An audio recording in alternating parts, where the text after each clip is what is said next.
Donc on s'est présentés les uns les autres. C'est bien cette promo neuve qui a démarré lundi 3 mars. Alors, il manque tous les sidos. En fait, j'ai créé le Bahut avec Rachel il y a 5 ans, bientôt. C'était le 15 avril que Rachel m'avait rejoint pour lancer ce projet un peu fou, avec une première promo en septembre 2020. Et toujours accompagné de toute l'équipe des SIDO, parce qu'en fait, le Bahut et SIDO, c'est une seule et même société. Il y a juste une partie qui est organisme de formation, le Bahut, et une partie qui est agence de conseil en pédagogie, de création, de formation, qui est SIDO. Aurélien est plutôt chez SIDO, mais il intervient beaucoup, beaucoup, beaucoup au Bahut, parce que c'est lui notre fil rouge sur les promos. Mais ça n'empêche qu'il y a Mathieu qui est développeur web qui vient aussi, il y a Aurélie qui est graphiste qui vient les former également, à lui et à l'UX dans les e-learning, il y a Seb qui vient les former aussi sur plein de sujets dans le monde du graphisme. Thomas qui repassera, parce que même s'il n'est plus chez nous, il viendra là pour leur présenter l'utilisation de Geniali et de l'IA dans Geniali. Moi, je leur ferai des cours sur l'IA. Elena est quasiment autant qu'Aurélien présente. Il y aura aussi Léna, Amélie, enfin toute l'équipe des SIDO qui viendront en fonction de leur sujet, de leurs expertises, parce que l'idée étant de travailler sur des vrais cas pratiques à chaque fois, des vrais cahiers des charges reçus par les SIDO auxquels ils ont déjà répondu. Et du coup, ils pourront montrer ce qu'ils ont fait ensuite, mais ça permet de travailler sur un vrai cas. Et donc Aurélie qui nous a rejoint tout récemment pour être coordinatrice pédagogique de cette promo 9. Ça, c'était le premier jour. J'ai fait une petite photo de lancement que j'ai partagée sur LinkedIn avec la promo qui se mettait en place. Ça se passe très bien. C'est fou. Et le midi, ils mangent tous ensemble. Ils préparent déjà des tables de jeu. Enfin, la sauce prend bien, comme on dit. La promo prend bien. J'ai mis les stats sur LinkedIn. Moyenne d'âge 39 ans. 65% de femmes, 35% de messieurs. Comme à peu près toutes les promos, on est sur des deux tiers, un tiers. Ils viennent de tout milieu, tout secteur, pas que de la formation. Un ancien responsable logistique qui est Xavier, là que je vois, une ancienne responsable administrative, Karine. Ouais, ils ont fait des choses très diverses. Mais j'ai aussi d'anciens profs, d'anciens formateurs, d'anciens de l'événementiel, du marketing, d'anciens développeurs web, comme Jean Côme, que je vois là au fond, et comme Mohamed aussi. Voilà, mais qui ont été tous testés sur, un, leur curiosité, leur envie d'apprendre, leur niveau d'orthographe, sachant qu'ils vont être obligés de passer le projet Voltaire pendant cette année et d'avoir une note minimale de 700, qui est une note d'expert en rédaction, pour être diplômé le bahut, même s'il n'y a pas de diplôme à la fin, car on leur demande de faire tout ça. Et ils joueront le jeu, tous, il n'y a pas le choix. Tu te rappelles de, tu te rappelles de Saccharine, tout le monde y passe. Que dire de plus? Non, bah, ils sont très cool. Le calendrier, on a deux types de contrats dans la promo, des contrats pro et des contrats d'apprentissage. Contrat pro, je vous montre le calendrier, si mon écran veut bien. Euh, on commence par 5 semaines à l'école pour qu'on vous les envoie en sachant faire des choses. Ils auront créé un premier module e-learning à la fin de ces 5 semaines. Je vous explique ça juste après. Et après, on est sur des cycles de 5 semaines en entreprise et 4 jours en formation, 8 fois de suite. Donc les 4 jours, on vous a fourni dans ce calendrier. Oubliez-les clairement parce qu'ils vont avoir un challenge, ils vont avoir une vidéo pédagogique à réaliser, un jeu sur Storyline avec Louis Brunier qui est toujours présent sur toutes les promos, etc., etc. Ils vont pleurer, ça va être dur, on sera là pour les sauver de la noyade et de les rassurer. Et à la fin, il y aura 4 premiers jours plus 8 jours pour réaliser leur cas final qui est pour une vraie asso où ils vont devoir réaliser un module e-learning complet pour une association. On leur met une journée de préparation à la soutenance, une journée de soutenance et 2 jours de conclusion pour leur faire un point sur ce qu'ils ont appris, pour leur montrer des nouvelles choses potentiellement. Mais voilà un peu le programme qu'ils vont avoir cette année avec nous, sachant que les apprentis, c'est la même chose, sauf qu'ils ont tous les vendredis cours. Quand les autres ont que 4 jours, eux, ils ont 5 pour les préparer au passage du titre FPA, formateur pour adultes, qui nécessite des choses qu'on ne voit pas à l'école, donc 12 et 5 jours en plus. Et voilà. Attention pour ceux qui ont des apprentis. Si les apprentis souhaitent passer le titre à la fin, nous, on les prépare à le passer, mais on ne les prépare pas notamment à animer des formations. Enfin, si, on va les préparer dans ces jours en plus, mais on ne leur fait pas animer de formation. Et pour passer le titre, il faut qu'ils parlent d'une vraie expérience d'animation de formation. Donc, si eux souhaitent avoir ce titre qui est de niveau Bac plus 2, enfin de niveau 5, et si vous, ça vous intéresse qu'il l'ait aussi, il faut leur permettre d'avoir cette expérience-là, que ce soit une formation à distance ou en présentiel, pour qu'à la fin, ils puissent bien se présenter face à un jury en ayant quelque chose à raconter. Nous, à la fin, ceux qui sont en contrat pro, pour l'instant, ce n'est toujours pas diplômant, même si on a déposé notre demande de titre, enfin, de concepteur pédagogique e-learning. On aura une réponse d'ici juillet, je l'espère, qui sera positive. On a été accompagné et ça fait un an qu'on travaille sur ce titre qui est plus qu'une thèse, ça a été l'enfer. Mais j'espère que tout est bon et qu'on l'aura. Mais pour l'instant, c'est pas prévu nécessairement qu'ils aient un titre à la fin, sachant qu'ils sont déjà tous diplômés de plus que Bac+2, donc ils n'ont pas toujours besoin de titre. Ce qu'ils veulent, c'est un vrai portfolio et un vrai job à la fin. C'est ce à quoi on les accompagnera. Ça n'a pas trop changé pour Gaïa et Karine. Ce qu'ils vont voir pendant l'année, c'est apprendre à gérer des projets de digital learning. Mais ça peut être aussi de la formation hybride avec un mix présentiel, distanciel. C'est à partir d'une demande d'experts, quel est le meilleur plan à mettre en place pour que les gens apprennent, mémorisent et changent au quotidien et comment on va mesurer tout ça. Donc ça va être de faire cette ingénierie pédagogique, sachant que là, ces 2 premières semaines, ils apprennent à critiquer des e-learning existants ou des ingénieries existantes avant d'eux-mêmes les faire. Et là, je vais pouvoir bientôt les engueuler parce qu'ils vont nous faire leur rendu en disant que c'était nul, que c'était horrible. Mais je vais leur réexpliquer qu'à la fin, en fait, c'est pas si simple de faire des trucs incroyables et que c'était pas si nul ce qu'on leur a montré. Parce que surtout, en plus, c'est souvent des travaux d'anciens qui sont en poste et tout, mais c'est toujours rigolo. Le cœur, c'est d'apprendre à réaliser des ressources pédagogiques à l'aide d'outils numériques, sachant que la petite nouveauté sur le Promo 9, c'est qu'on va un peu les former aux outils d'IA générative. C'est jeudi, vendredi, c'est moi qui vais les former à ça. Parce on a fait un e-learning en juillet 2024, 100% généré par des IA, tous sous supervision humaine pour eux-mêmes Lyon. Et là, il est en cours de diffusion, donc on pourra leur montrer un peu ce qui était faisable à l'époque. Il y a des choses qui sont déjà améliorées, d'autres qui sont toujours pas au niveau pour moi. Sachant que la conclusion, pour vous rassurer, c'est rien de nouveau un travail d'humain. Il y a des choses à faire autour qui peuvent être intéressantes, mais l'IA ne fait pas encore tout et ne peut pas nous remplacer demain. On va aussi leur apprendre dès ces 5 premières semaines à déployer et administrer un LMS. Donc, comment diffuser des contenus de formation dans un LMS et s'assurer qu'on ait bien des datas à la fin, que ce soit Calliope compatible et qu'on puisse faire un vrai suivi. Et aussi savoir faire leur veille, partager des infos et faire monter en compétences les équipes sur ce sujet du digital learning. Dans le détail, ils ont vu la semaine dernière, donc c'est quoi le digital learning? Les bases de l'ingénierie pédagogique et des mécanismes de l'apprentissage avec Yuri Min, notre jeune docteur passionnant et passionné sur ce sujet, sachant qu'on a un deuxième, Anthony, qui interviendra probablement aussi, qui a fait la même chose. Cette semaine, ils analysent, donc ils font l'analyse critique d'une formation existante, donc ce sont des vraies formations qui nous ont été fournies par des anciens en poste qui vont faire, suivre et proposer des axes d'amélioration et donner un peu une note sur ces formations.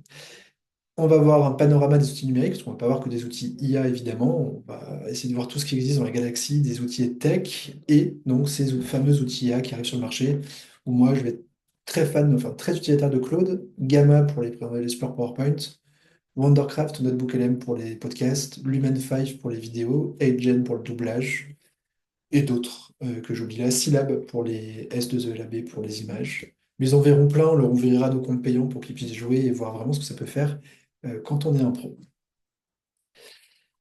Ensuite, semaine 3, ils vont voir les outils d'hébergement, donc les LMS. On a en partenaire toujours 360 Learning, RiseUp, Didask, et j'en oublie un, et Moodle, enfin qui n'est pas partenaire, c'est sur nos propres serveurs que c'est hébergé, pour concevoir une interface utilisable et s'assurer que le parcours soit agréable à suivre. Et ils vont travailler à nouveau sur cette formation en ligne qu'ils ont critiquée pour proposer des axes d'amélioration. Ils auront des challenges en semaine 4, mais ils vont devoir aussi rédiger des textes et des activités en respectant les bonnes pratiques rédactionnelles à partir d'un vrai besoin d'une asso qu'on a sélectionné. A priori, ce sera sur l'éthique de l'IA, parce qu'on veut boucler un peu tout ça, qu'ils aillent encore plus loin. Et ils vont, en semaine 5, devoir créer l'expérience d'apprentissage sur ce sujet en diffusant sur une plateforme LMS avec du Geniali et les outils auteurs du LMS. Et ils auront en fin de semaine 5 une introduction à Storyline pour qu'ils arrivent chez vous en ayant déjà un peu joué sur Articulate et en sachant déjà faire la base. Là, ils arrivent chez vous du coup pour 5 semaines et 4 jours chez nous pour apprendre à concevoir un module en ligne avec, en allant encore plus loin sur Genially et surtout beaucoup plus loin sur Storyline. En semaine 7, en semaine 8, ils vont faire un peu de vidéo explicative et de storytelling gamification dans les e-learning. En semaine 9, ils vont monter leur vidéo explicative et ils feront probablement de la vidéo fond vert avec RapidMonk aussi. Et ils verront un peu de classe virtuelle, un peu d'immersive learning, un peu de mobile learning, avec BDIS notamment. Et en semaine 10, un peu pour conclure tout ça, bah, qu'est-ce qu'on en retire comme données, qu'est-ce qu'on peut en faire de ces données et comment on construit une expérience passionnante. Sachant qu'ils ont là, en fait, ils vont recevoir le brief du client, enfin de l'association, en semaine 10, et devoir déjà proposer un premier plan, un premier programme de formation, qu'ils devront ensuite réaliser, concevoir de A à Z, pendant ce projet final qui est du 1er au 10 décembre. Ils soutiendront en janvier, enfin, ils prépareront leur soutenance en janvier, ils soutiendront en février, et on fera une petite conclusion avec eux fin février pour fêter la fin de cette promo 9. Qu'est-ce qu'ils vont faire comme projet mise en situation? Donc, j'en ai parlé d'analyser une formation en ligne, de proposer des améliorations, de réaliser un premier module e-learning simple, ça c'est pendant les 5 premières semaines. Ils vont devoir construire une activité en semaine 6, réaliser un module sur e-learning en semaine 7, faire une vidéo et réaliser une vidéo en semaine 9. Et enfin, le big challenge, c'est répondre aux besoins de formation en semaine 10. Donc, je vous ai parlé de plein d'outils, parce que c'est un peu notre philosophie au bahut. On aime bien qu'il y ait du vrai projet et qu'il y ait les mains dedans. Donc, on va les accompagner à prendre en main ces outils. C'est pas les commerciaux de chacune de ces marques qui viennent, c'est nous qui les utilisons pour de vrai chez Sido ou au bahut ou au bahut, qui leur montrons ce qu'on en fait, ce qu'on peut faire et jusqu'où on peut aller avec, pour que eux puissent aussi proposer des super choses dessus. Et ils ont tout le temps des projets. Donc, dans les 5 premières semaines, ils ont 2 projets à réaliser. Après, ils ont un schéma explicatif, une vidéo explicative, une activité pédagogique en ligne, etc., etc. Sachant que tout ça se conclut par le projet final, qui est en gros une synthèse de tout ce qu'ils ont vu pendant les 10 premières semaines de formation. On joue aussi beaucoup sur leurs expériences à chacun, parce que certains étaient développeurs web, d'autres graphistes. Tess était graphiste notamment, Aïcha aussi, je crois, dans la promo. JB est vachement débrouillard et geek, donc, Martin est lui super fort en gamification. Donc ils ont tous à s'apprendre les uns des autres. Et je vous l'ai dit, bah, le midi, ils échangent déjà beaucoup entre eux, ils partagent beaucoup de leurs expériences. On a un premier meet-up demain soir pour détourner des jeux en formation, animé par des SIDO. Jeudi soir, on a une soirée de lancement de la promo. D'ailleurs, vous êtes les bienvenus si vous souhaitez passer, si vous êtes dispo. Et on aura d'autres moments comme ça un peu off pour leur faire découvrir d'autres choses et qu'ils puissent aussi échanger autour de la formation, de la pédagogie, mais dans des cadres un peu différents.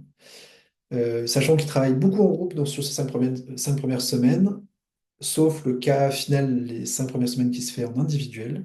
Et après, ils auront beaucoup plus de travaux individuels. On va aussi les amener à être un peu plus critiques parfois par rapport à ce qui peut se faire en formation, de dépasser la magie qu'on peut voir sur LinkedIn ou sur le salon de Learning Tech où tout est incroyable, tout est génial, et de se rendre compte pour de vrai de l'impact. Est-ce que c'est que du waouh? Est-ce que ça sert vraiment à quelque chose? Et comment faire une formation dans un temps imparti, avec un budget imparti, qui soit la plus réussie possible. Ça ne veut pas dire qu'il soit la plus parfaite, parce qu'on n'a pas toujours le temps, le budget pour faire du parfait. Et à côté de ça, nous, on les fait rentrer dans une communauté de DLM assez active. Il y a à peu près 1000 personnes dessus, sur Discord. Très technique, sur Moodle, sur Storyline et autres. Franchement, c'est passionnant les échanges qui sont dessus. Moi, je suis même un peu largué maintenant. Mais ça vit tout seul et c'est trop cool. Donc ça, ils ne seront pas seuls, même en sortant de l'école. S'ils ont des questions techniques, ils ont cette communauté et nous aussi, on peut intervenir si besoin. Pour rappel, normalement, ils sont salariés depuis le 3 mars, donc il faut leur fournir un petit travail, idéalement un ordi. Les prérequis sont assez simples, il faut juste qu'on puisse installer du Storyline dessus, donc il n'y a pas besoin non plus de bécane de guerre, des choses simples qui ont moins de 5 ans, ça fonctionne très bien. Idéalement avec une licence Office 2019 pour qu'ils puissent jouer sur PowerPoint. Mais sinon, on a des alternatives. On peut aussi leur prêter un ordi s'ils n'ont pas. Ils peuvent aussi venir avec leurs ordi perso, la première information, si vous n'avez pas eu le temps de leur en fournir un. Mais idéalement, il en faut un. Et s'il vous plaît, pas trop bloqué parce que bah, on va les inscrire sur ChatGPT pour qu'ils puissent faire des essais, on va les inscrire, on va leur demander d'installer Storyline, etc. Donc ils puissent s'amuser, quitte après à ce que l'ordinateur soit restreint quand ils reviennent chez vous, mais que chez nous, ils puissent vraiment jouer à tous les outils qu'ils vont découvrir. Notre piste d'outils, on l'a mise sur le site, vous verrez, il y en a plein. Le but, c'est pas tant de les assommer que de savoir identifier les grandes familles d'outils et de savoir trouver celui qui est le plus intéressant par rapport à son sujet, par rapport à son public, par rapport à ses contraintes techniques, et de ne pas être mono-outil, de savoir faire que du Storyline ou que du H5P ou que du Moodle, d'être capable d'un peu de connaître comment fonctionne en général le sujet. Je reviens là-dessus, normalement je vous l'avais envoyé, J'ai pas terminé si vous J'ai m'aviez juste une petite répondu. question, Bien sûr, si je peux. Gaïa. Ouais, Bah super, oui. c'est gentil. Est-ce que je peux télécharger Storyline avant? Ou parce qu'en fait, nous, effectivement, la DSI, elle bloque tout. Donc, du coup, il faut que Elle je aurait leur une licence demande. Storyline après ou pas? Non, pour le moment, non. Mais bon, peu importe, je vais Bah non, parce lui. que du coup, t'as qu'un mois d'essai. Donc, il faut le faire le dernier jour, quoi, Ah quand non, elle tu va. peux l'installer, elle peut ne pas s'inscrire. Mais tu peux Oui, l'installer, voilà. ouais. Ouais, Oui. ouais. Ouais, voilà. Donc comme ça, on lui installe sur le l'ordinateur en amont parce que sinon, ça va être compliqué. Ok, voilà, c'est gentil. Merci. Et en live, Rachel qui me dit que je dois vous relancer du coup sur le questionnaire à compléter, mais vous trois les avez complétés, parce que j'ai une réponse de France Fred, d'Adéco et du CHU Lyon, et aussi de Super Tilt. Merci. Mais du coup, bah, pour les autres qui sont pas là, je veux bien que vous complétiez. Oui, Pour, Thierry. enfin, je rejoins un petit peu Gaïa en fait pour le poste de travail. Nous, on n'aura aucune prise en fait au niveau de sécurité, c'est-à-dire que il sera paramétré comme pour nous tous. Ok. Et on est à l'hôpital et à l'hôpital de toute façon, il se passera rien quoi. Donc, si c'est bloqué pour nous, ce sera bloqué pour Isabelle de la même manière. Donc, pour le coup, ChatGPT, je suis pas trop inquiet, ça passe. On est Euh, principalement sur je- du logiciel SaaS, hein, donc il n'y a pas grand-chose à installer à part ouais, ouais, Discord ouais. et Storyline. Donc il y aura Storyline, on pourra l'installer et puis elle aura même une licence Mm. on a deux licences en fait au sein du CHU, donc ça le fera. Mais ouais, c'est simplement pour dire que effectivement, si vous faites des choses, enfin en mode SaaS, ça devrait passer. Et encore, si elle se connecte pas au VPN du CHU, ça passera peut-être même mieux. Mais à partir du moment où elle va être sur le VPN, il risque d'y avoir des restrictions d'accès. Donc c'est Ok. tout, hein. Bon à savoir. Et je verrai avec elle, dans ce cas-là, on la préviendra sur les séances pour voir si elle peut venir avec son ordinateur perso, sinon on peut lui en prêter un, sur les Ouais, séances où ça peut- bloquerait. ouais. En fait, il faudra bien anticiper ça, ouais. Ouais, on verra ça avec elle. Merci de m'avoir prévenu. J'y retourne. Il est où? Il est caché là-haut. Ok, donc vous m'avez complété votre formulaire. Pour ceux qui ne m'ont pas complété, je veux bien, parce que en fonction de vos réponses, on peut un peu adapter le programme, présenter de nouveaux outils. Par exemple, je vais pas parler de Sphere, on va parler probablement d'Ubicast sur cette promo aussi. On verra du WooClap, du Zoom, du Teams et du Global. Bon, il y en aura plein, donc du coup, si vous avez des outils que vous utilisez et vous avez besoin qu'ils les aient vus avec nous, il faut nous répondre dans ce questionnaire, parce que sinon, on ne pourra pas en parler. Enfin, dernière chose, on va essayer de vous tenir au courant de ce qu'ils font, de ce qu'ils voient. Moi, j'ai déjà une quinzaine de petits mails qui sont programmés pour vous tenir au courant pendant la formation. On a aussi deux entretiens individuels obligatoires, donc à fortement recommander. Un à la fin des 5 premières semaines chez vous, donc ça veut dire dans 8 semaines, 8, 9 semaines, et un au milieu pour voir comment ça se passe, s'il y a besoin qu'on adapte le programme, parce que nous, le seul but de cette formation, c'est l'insertion pro. Donc c'est que ça se passe au mieux et on peut faire des petits rattrapages individuels, on peut revoir des éléments en fonction des demandes d'employeurs et des retours de nos étudiants aussi. J'ai ce premier webinaire collectif, j'en ferai un autre probablement avant le cas final pour vous dire un peu ce qui se passe, comment ça s'est passé l'année, ce qu'ils ont appris, refaire un point avec vous. Mais ne pas hésiter s'il y a des questions. De toute façon, dans le mail qui part avec le replay, il y a mes coordonnées, mail et téléphone si besoin.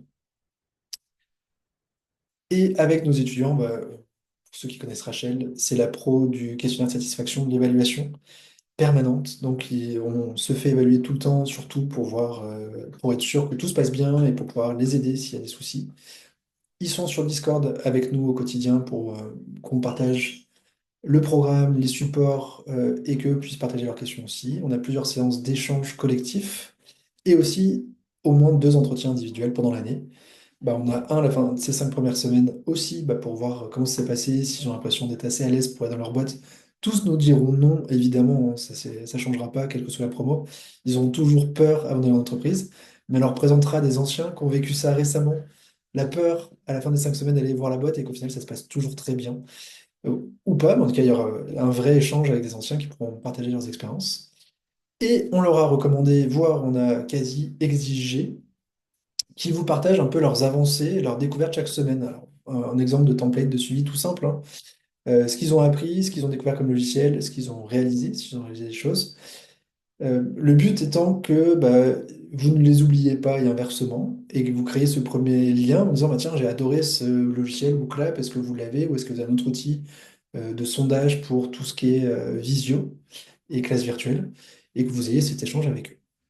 Donc, s'ils ne l'ont pas fait, si vous n'avez pas eu un petit mail, un petit mot fin de semaine dernière, n'hésitez pas à leur réclamer. Moi, je vais leur redire et je vais leur passer le replay tout à l'heure en leur disant que je vous ai dit ça, parce qu'on leur a dit la semaine dernière de le faire. Voilà pour les grandes infos. La prochaine date importante, c'est entre le 5 et le 16 mai pour faire un point sur leur premier pas chez vous en tant que DLM, pour que vous me disiez aussi s'il y a des besoins donc de reprendre certains sujets, de revoir certains éléments, ou si tout se passe bien. J'aime bien aussi quand j'ai des tout se passe bien. Mais s'il y a un problème avant, n'hésitez pas à m'appeler, dans tous les cas. Un deuxième rendez-vous en milieu, autour des 8 mois, plutôt sur la fin aussi, pour savoir bah, si vous souhaitez les conserver, pour savoir comment ça s'est passé pour vous cette année avec eux et nous. Parce que moi, j'ai un engagement toujours d'insertion à la fin. Donc, si vous ne pouvez pas les garder pour des questions budgétaires ou si vous n'avez pas envie de les garder pour d'autres raisons, j'ai besoin d'avoir les infos pour moi les aider derrière à retrouver un employeur. Sachant qu'ils ont leur soutenance finale le 13 février et qu'on vous enverra le créneau exact pour que vous puissiez y participer si vous le souhaitez. Avez-vous des questions? Oui, moi j'ai des questions par rapport à la soutenance. En fait, le sujet, c'est un sujet qui est choisi librement c'est juste pour mon info, hein. Enfin, ou est-ce que c'est un sujet que nous on doit déterminer avec eux? Il y a deux sujets. Un qu'on leur impose qui est une asso. Ils doivent tous bosser dessus. Et un qu'ils ont dû voir en entreprise, mais qui n'est pas un sujet qu'ils préparent pour la soutenance, mais c'est un projet qu'ils ont envie de nous présenter, soit de réalisation e-learning, soit d'évaluation de formation, soit de création d'ingénierie pédagogique, qui valorise leur travail, qui valorise ce qu'ils ont vu dans l'année, et qui montre que même c'est aussi pour potentiellement rattraper leur e-learning pour l'asso, où ils ont manqué de temps, ils avaient autre chose en tête, où ils n'ont pas réussi à trouver par le bon bout, qui puissent montrer que ça fait des choses super aussi, par ailleurs. Mais du coup, rien à préparer pour vous, on vous redira ça à ce moment-là, euh, pour que vous puissiez les guider sur choisir le bon projet à présenter, sachant qu'ils ont que 10 minutes, donc il faut qu'ils soient efficaces pour présenter les bonnes choses, qu'ils nous fassent vivre un peu l'expérience. Bon, mais écoute, sinon, c'était très clair. Ça rappelle plein de bons souvenirs. Donc, non, non, ça va être chouette d'être pour une fois de l'autre côté de la barrière. Là, c'est très rigolo. Toi Ouais. aussi, Gaïa, c'est ton premier baluchien? Eh ben oui, tout à fait. Absolument. Non, non, bah moi j'ai hâte. Donc, ouais, ouais, non. Et puis, je pense que ça a super bien matché. Donc, non, très Ouais. bien. Très, très hâte. J'ai encore une question, je suis désolé. Ah, En tiens. fait, nous, donc en fait pour la formation, la FPA, en fait, de la même façon, comme nous, on peut Oui. pas, enfin, on est forcément avec un contrat d'apprentissage. Est-ce que dès le départ, en fait, il faut qu'on voit ça avec elle pour que trouver les bonnes conditions d'animation d'une session de formation, si elle en faisait la demande, par exemple? Euh, j'ai envie de te dire que c'est limite pas l'urgence là, à la fin des 5 premières semaines, ce sera après la première fois, elle revient à l'école où là on Mhm. va lui donner les clés de ce qu'il faudra présenter pour ce titre, des D'accord. attendus, qu'elle pourra revenir avec un plan un peu plus précis. Mais là, l'idée, c'est plus qu'elle puisse faire la conception de formation si tu as du boulot pour elle là-dessus. Ok, ok, ok. Bon, bah. Et les outils en fait qui vont être utilisés en IAG, en fait, tu en as parlé, c'est toi qui vas les présenter, on les retrouve là dans le parcours que tu Oui. Tiens, faut que je les ajoute. parce que juste pour savoir en fait. Alors, en grand LLM, je vais leur parler de ChatGPT, Claude et Mistral. Je leur Ouais, parlerai de DeepSeek aussi. Mais je vais surtout leur faire tester Claude, parce que moi, je trouve que c'est celui qui est le meilleur actuellement. d'accord. Euh, en réalisation de support, ce sera du Gamma. en réalisation de vidéos du Lumen 5 et du 8gen. Mais je vous enverrai la liste. Je vais refaire un petit Ouais. mail là-dessus, je vais mettre les éléments et qu'on leur présentera un peu un panorama complet de ce qui existe dans cet univers, sachant qu'il y a aussi création de chatbots avec Chatbase ou ChatGPT, mais Chatbase permet d'intégrer le chatbot dans des outils tiers et ça, c'est assez intéressant. Parce que ça permet, enfin, ils vont tester un e-learning, donc l'e-learning qu'on a créé, où dedans il y a un chatbot qui est intégré, on ne sait pas d'où il vient, et que ça permet, pendant la formation, de poser des questions de définition et à la fin de s'entraîner avant de passer le quiz final pour être sûr qu'on a bien tout compris. C'est finalement, je trouve, les usages les plus intéressants en termes d'IA. C'est cet accompagnement, cet assistant virtuel qu'on utilise si on a envie, quand on a envie, et que si on lui donnait une bonne base de données et qu'on l'a bien prompté, il déraille pas, il hallucine pas, et il est vraiment là pour compléter l'enseignant. À des moments, on n'ose pas toujours. Retour d'expérience tout con, mais qui a été assez surprenant chez nous. Un des plus gros usages de ce chatbot, c'était en présentiel. On l'a mis dans Discord. On peut lui demander en privé ou en public une question par rapport au cours. Et c'est sur nos promos IA, où techniquement c'est un peu costaud parfois. Et je pensais que ce serait pas utilisé, parce qu'en salle, je voyais pas l'intérêt. Et en fait, si, parce que comme le groupe fait quand même une vingtaine de personnes, c'est pas toujours évident de couper le prof si on a l'impression d'être un peu nul, d'être un peu largué. Et ça a évité à certains de se retrouver largués. Et du coup, de raccrocher, voire parfois de mettre la définition à tout le monde en disant, bah tiens, je suis peut-être pas le seul à pas avoir compris. Et les autres remerciaient finalement d'avoir fait ce boulot-là, d'avoir osé poser des questions à quelqu'un qui juge pas, qu'on fasse des fautes d'orthographe ou pas, il répond. Et nous, on pouvait vérifier, parce que derrière, sur Chatbase ou Flowise, qui est un outil open source que nous on utilise, qui est un peu plus complexe à mettre en place, mais qui était plus RGPD et compagnie, on a accès à ce qui a été posé comme question. Et donc aussi pour revoir les cours, de se dire, bah tiens, c'est marrant, ils ont plein de questions sur ce qu'est un RAG ou un LLM, c'est peut-être qu'on est passé trop vite sur ces sujets-là. Mais surtout pour voir les réponses. Et on peut réviser les réponses a posteriori et renvoyer aux personnes en disant, attention, là, il n'a pas tout à fait dit ce qu'il fallait dire, etc. Ça, je trouve, c'est un des usages les plus intéressants. Et l'autre usage que je trouve très intéressant, c'est plutôt pour la partie révision. Se créer un petit podcast dans le bus ou dans le train sur Notebook LM, c'est gratuit. On donne son chapitre de cours et ça crée un audio, franchement, qui est de qualité. Après, moi, j'aime pas l'utiliser de façon pro parce que je choisis pas mes mots, je choisis pas le déroulé ni l'ingénierie pédagogique de mon podcast. Et j'aime bien écrire mon propre truc. Mais quand c'est juste pour réviser, je trouve ça super bien et largement suffisant. Bon, par exemple, de trucs que j'aime bien. Mais toujours, on va leur recommander de toute façon d'utiliser des IA génératives à partir de contenus qu'elles maîtrisent et qui connaissent. Parce que sinon, on peut vite faire des bêtises. Si tu veux venir, Thierry, t'es bienvenu, hein. Karine a déjà fait la formation. Et Gaïa va peut-être venir un jour. Eh ben oui, évidemment, ouais, ouais. Bon, ben, je vous remercie. Bah, Je Merci. vous super, envoie le merci. replay et je vous dis à Ouais. très bientôt. À bientôt. À Super. bientôt. Au revoir. Merci Au revoir. beaucoup. À Salut. bientôt. Bon après-midi. Merci.